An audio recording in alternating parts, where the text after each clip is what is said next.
They done took down Puff. They done took down all these other powerful black people. Jay-Z's like the lone standing powerful black man. You do the track wrestling on them. Jay is them people.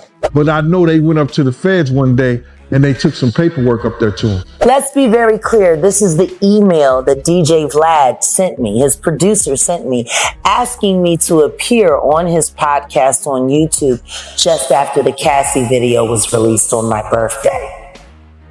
But like, where's Jay at? He's mad quiet. Like while the Puffy thing was going on. But it's obvious now that his team was being made aware that he was in those allegations also. You know, so I hope it works out, because with his family, the things that go on internally is that those accusations are crazy. Man, that was 50 Cent. No one's scared of 50 Cent. I want everyone to be clear. No one's scared of 50 Cent. I think it was kind of taken out of context a little bit, but what do you think about it? I don't think it was taken out of context. No, I think the guy who was talking to him made him feel like a punk. You see what I'm saying? So he had to say, yo, nobody scared of 50. Let's get this clear. Nobody is scared of 50. You know, but I'm not the issue. Him making you feel like a punk is the issue. And at the end of the day, I look at it and people don't assess themselves. Even really intelligent people. Jay is a smart guy. You know what I'm saying? He'll analyze other people and other things that they're doing and not actually look at what's happening to him and his transition and difference.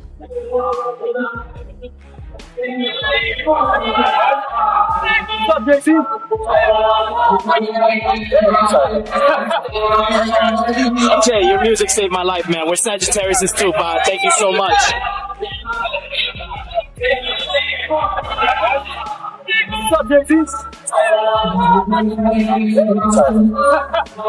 4 years, Jay-Z and Sean Diddy Combs appeared nearly untouchable, two towering figures in hip-hop protected by immense power, deep industry loyalty, and decades of influence.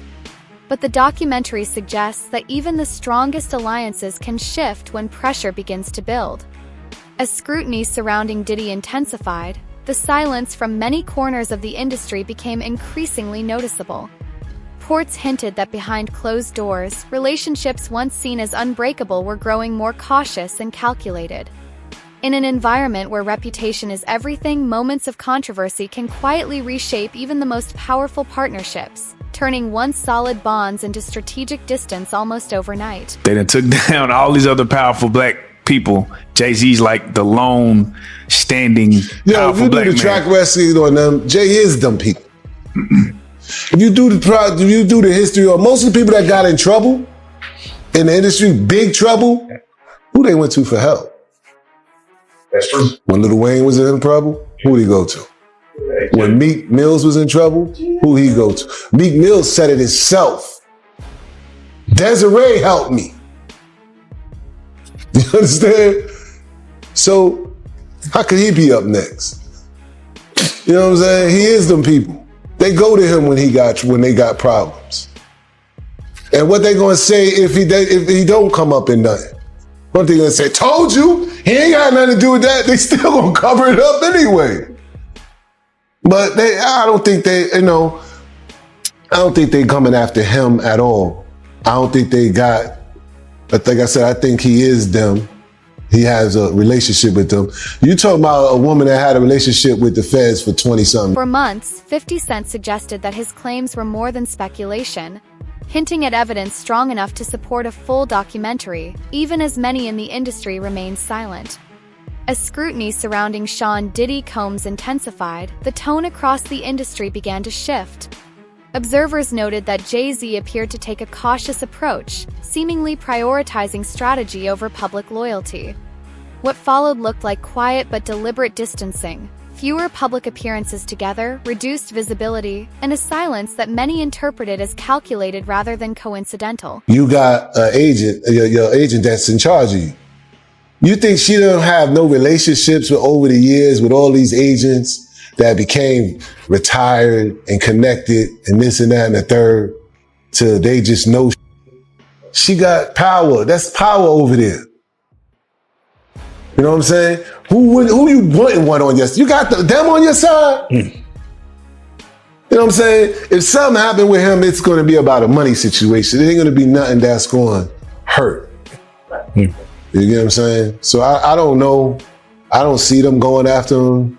You know what I'm saying? But everything Jaguar be saying do flourish. What truly caught insiders' attention was the legal overlap. As new allegations and legal pressures surrounding Sean Diddy Combs continued to surface, the presence of attorney Alex Spiro, who has represented Jay-Z, began appearing in discussions connected to the broader situation. The timing and the pattern did not go unnoticed. For some observers, it hinted at careful strategic positioning behind the scenes, suggesting moves aimed less at public headlines and more at managing risk, protecting long-term interests and maintaining leverage as the situation evolved. And I know that for a fact. I got the scars to prove it. You want to know what a box cutter feels like going into your skin and ripping you? I can tell you how it feels.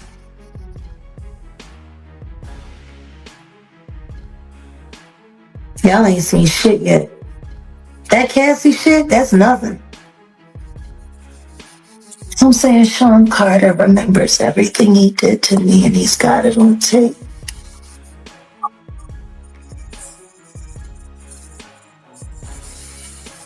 Just like Diddy.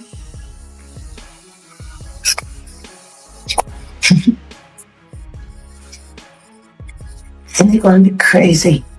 It's gonna be the women that give them in. Critics like Jaguar Wright have long argued that Jay-Z possesses a sharp instinct for stepping back just before controversy erupts. As legal and public pressure surrounding Sean Diddy Combs intensified, 50 Cent appeared unusually confident and well-informed, hinting that something significant behind the scenes had already shifted.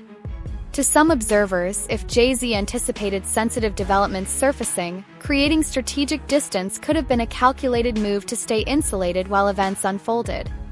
Whether coincidence or careful timing, the perception alone has fueled speculation that cracks may have started internally, reminding the industry just how closely the legacies of Jay-Z and Diddy have been intertwined for decades. Criminals.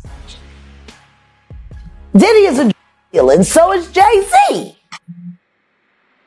The proof is there. How many up people does he have to be aware of before people see him for who he is? It seems like these artists are trying to run away from their past. Diddy changed his name multiple times to say, that's not me. I'm trying to move beyond Diddy. I'm Love now. It seems like Jay-Z would try to run away from his past. Calling that love and anything that he did love. Brother love. What kind of love? Baby oil love. Baby love. Baby love. Explicit love. Hey! They never thought that hip hop would take it this far. Oh man, it's different now. These lyrics are all hitting different right now. All the people talking about. According to Jaguar Wright, the stories of Jay-Z and Sean Diddy Combs are too deeply intertwined to ever be fully separated. She argues that their rise to power followed parallel paths, shaped by overlapping decisions, shared influence, and moments where the actions of one inevitably echoed through the world of the other. In her view, their connection runs deeper than public perception suggests, built on years of intersecting ambitions and unspoken chapters within the industry.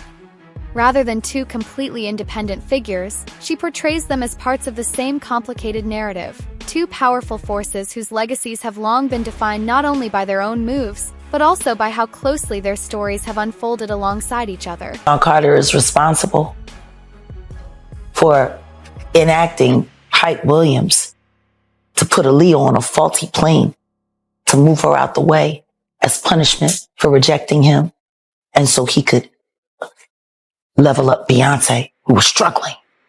Let's just say allegedly that happened. Now I want you to think about 106th and Park with Mary J. Blige. Free, who is a victim of Sean Carter.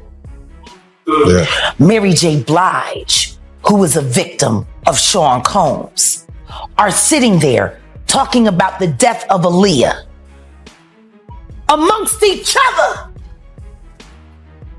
Think about that.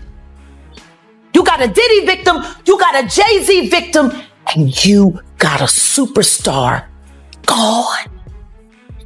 They know what happened. And yet, they had to sit there and have that conversation like they didn't know who did it. Think of the power of that moment. Think about Claudia Jordan right now. Claudia Jordan don't ever mention my mother name. She mentioned it yesterday.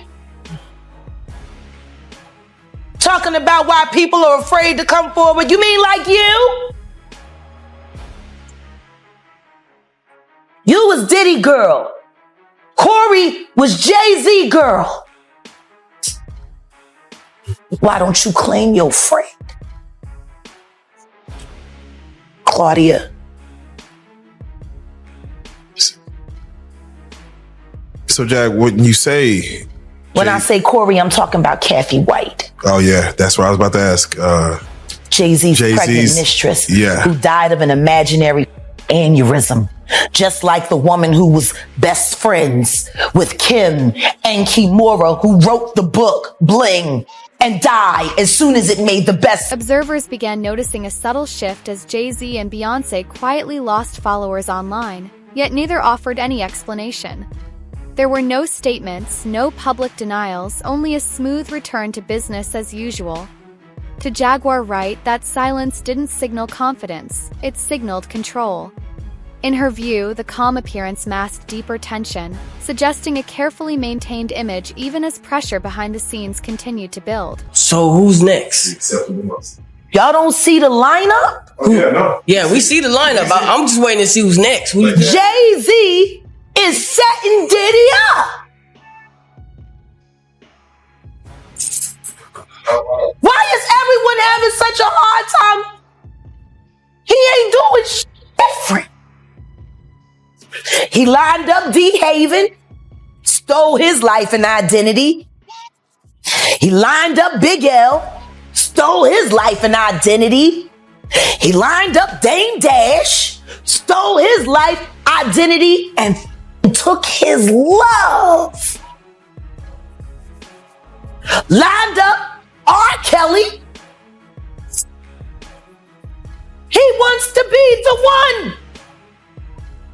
Yeah, shout out D. Haven. He actually hit us up, wanted to tell this story. You need to talk to D. Haven. Yeah, we need to talk to him. I told you that last year when I put you on the phone with him. And in her eyes, it's not just Jay-Z who's a criminal, but also his wife, Beyoncé. Why your husband don't want to put his seed inside of you? He put it in everybody else? Wild in this world, yo. It's funny, you open up Beyonce's internet, it just gets weird. Beyonce's internet. That's what we're calling that it. That belongs to the devil. Unless you calling that the devil, she ain't nothing but an employee. Oh. And half of which dumbass bitch. So, you know, it's funny that it's crazy you say these things. Why don't nobody want to accept that? I think she's waiting the girl cats.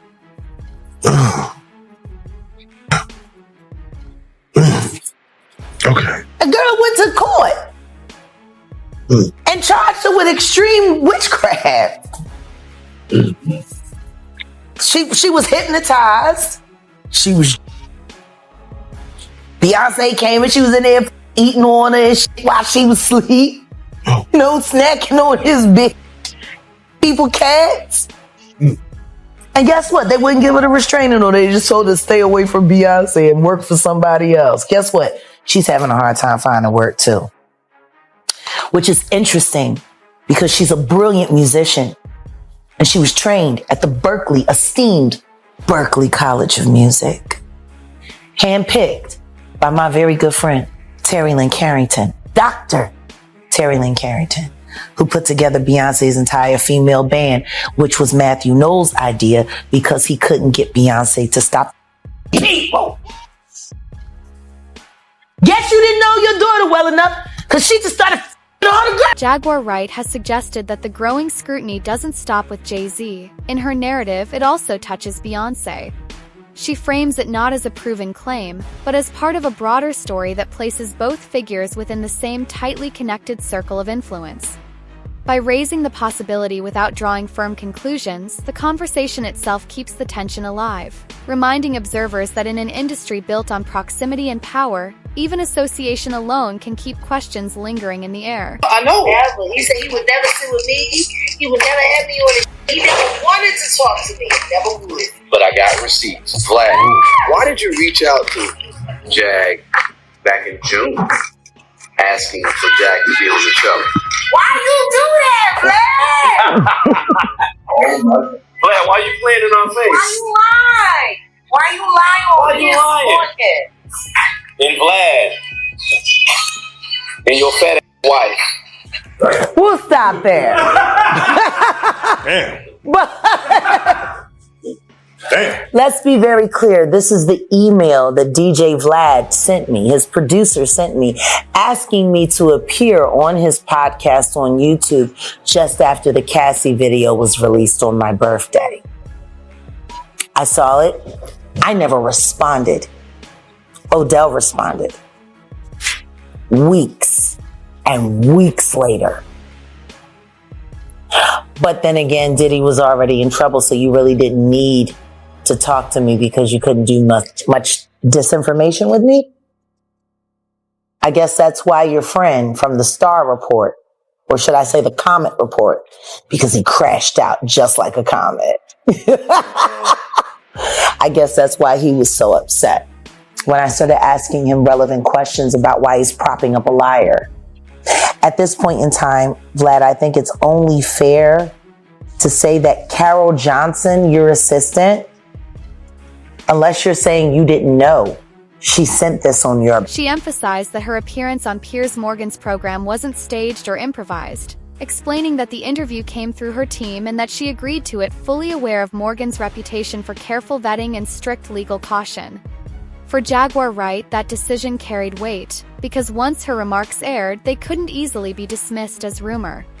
The reaction was immediate, with media personalities rushing to respond. Even a public dismissal from DJ Vlad seemed to many observers less like a simple rebuttal and more like proof that her words had touched a particularly sensitive nerve. I didn't even know Vlad was going to be on. Oh. Like I said, it was brilliant. Wow. Because everything that he said, denouncing me and then confirming me and then talking about, that all happened a day before the report about the 9-year-old boy was released.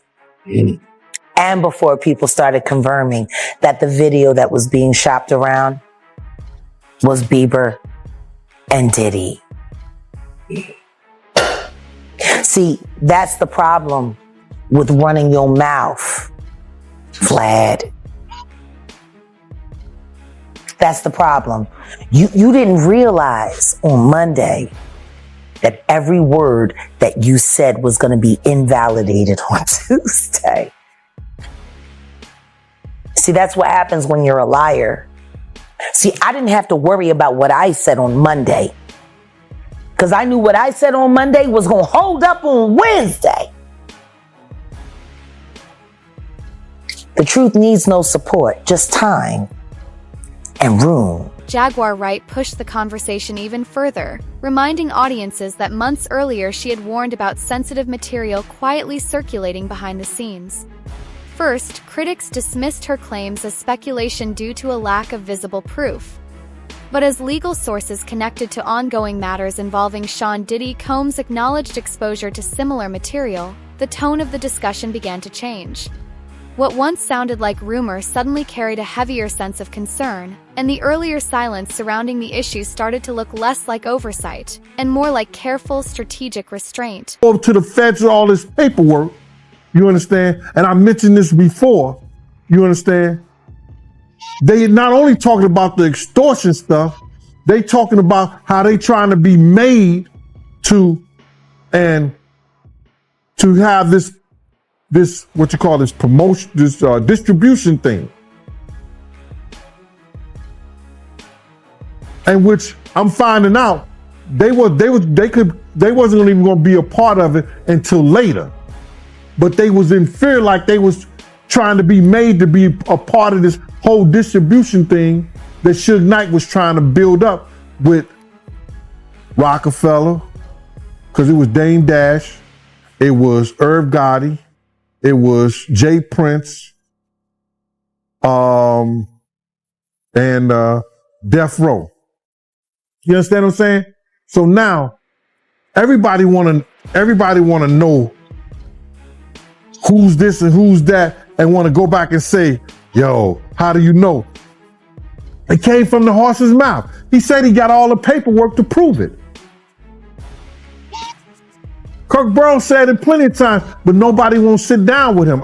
I mean, like, you won't get none of these, these radio stations and all this stuff like that to sit down with him. He said, I got the paperwork. He got files from the from the DEA and the FBI, all that stuff like that.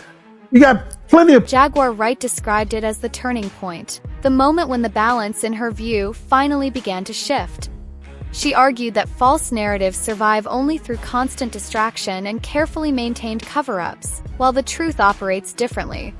According to her, truth doesn't need endless defense. It simply needs time and the space to surface on its own, rising steadily until it can no longer be ignored. Jay-Z, I didn't know about that. So Jay-Z, he told too? Said that years ago, man. Said that years ago. What are you gonna do? They're gonna do whatever. Yo, listen to me. They're the reason why rap in New York went down the drain. They made sure that these young cats didn't come up with platforms and didn't come up with situations. Like Jay-Z, let me tell you something. Jay-Z and it's funny. It's funny. We were talking about how Puff and Ja Rule was cool. But at one time, Puff was trying to trick Ja Rule into going at Jay-Z.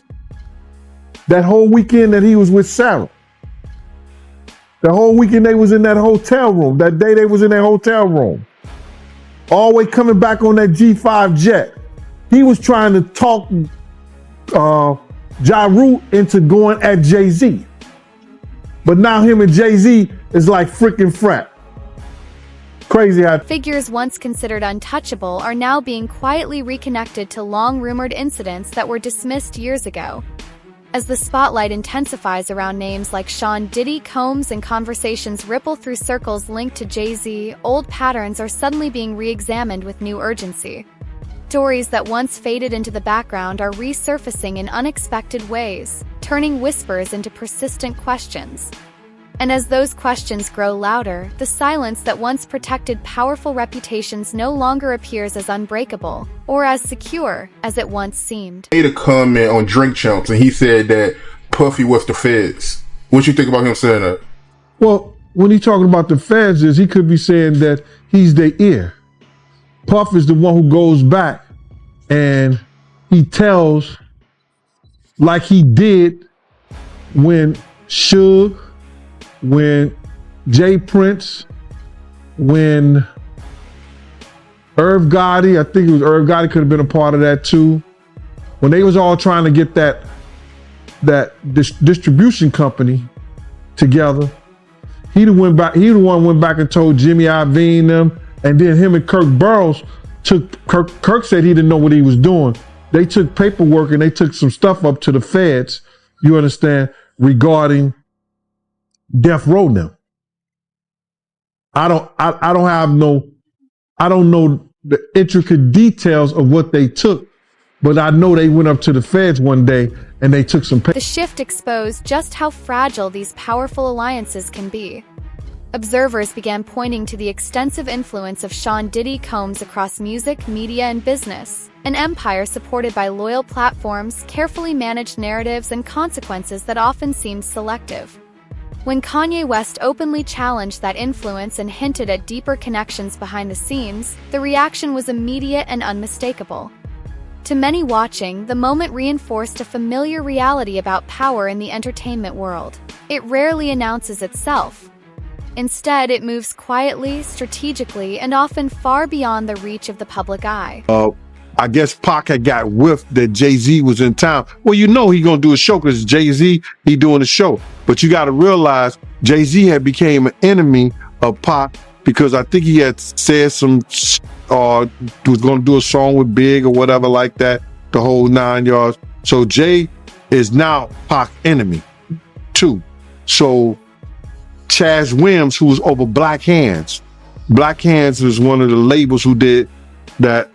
Black Gangster had every artist in New York on, and Chaz, who is now getting into the music business, has become a music executive, and he was once a former gangster who was on American Gangster BET because they had him down for robbing 161 banks.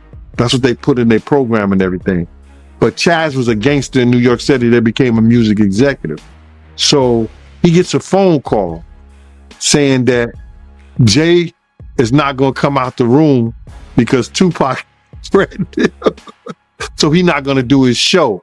Can he make some phone calls, you understand, to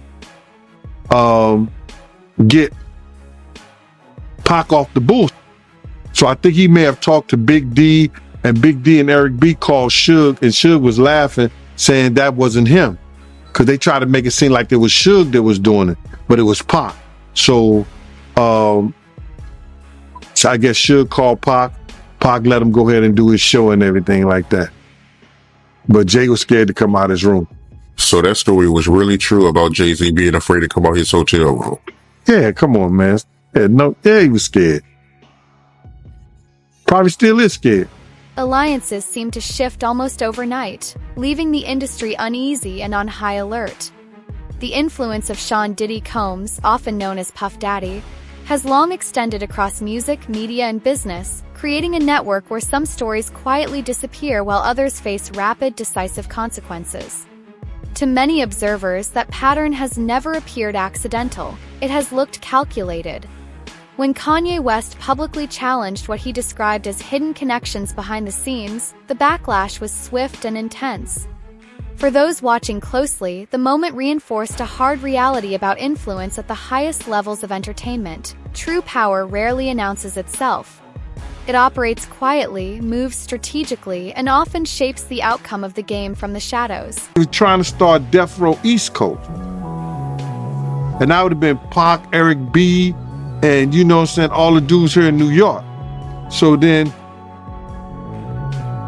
they're going to have groups coming back and forth from Cali to New York. So it was just good business just to chill out with that. But they was trying to chill out the whole thing. They had a big meeting and Puff wouldn't send a representative or let Zip or Chaz represent him in the meeting. Yeah, that's a wild story. Yeah, who told you this story, if you don't mind me asking? I was there. Oh, well, I didn't know that, man. I didn't know you was there. So you was there when Jay was scared to come out his hotel room. I had no idea, man. I used to roll with Chaz every day, bro. And then it came out. And then it came out, somebody else told the story.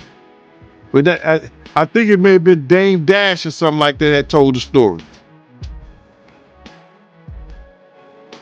A lot of my stories get out, man, but they don't believe when I tell. Gene Deal has recalled that there were later efforts to quietly bury or erase the story, but he has remained firm in his version of events. According to his account, the industry moved quickly to contain the fallout, especially at a time when early attempts were being made to ease tensions between the East and West Coast hip-hop scenes. Behind the scenes, a powerful New York-California alliance was reportedly taking shape, one that could have been jeopardized by open conflict. The rivalry between Tupac Shakur and Jay-Z had fully ignited. That fragile balance might have collapsed. About Diddy's private party. In this telling, the story wasn't pushed aside to protect the truth. It was quietly buried to preserve a future the industry was carefully trying to build.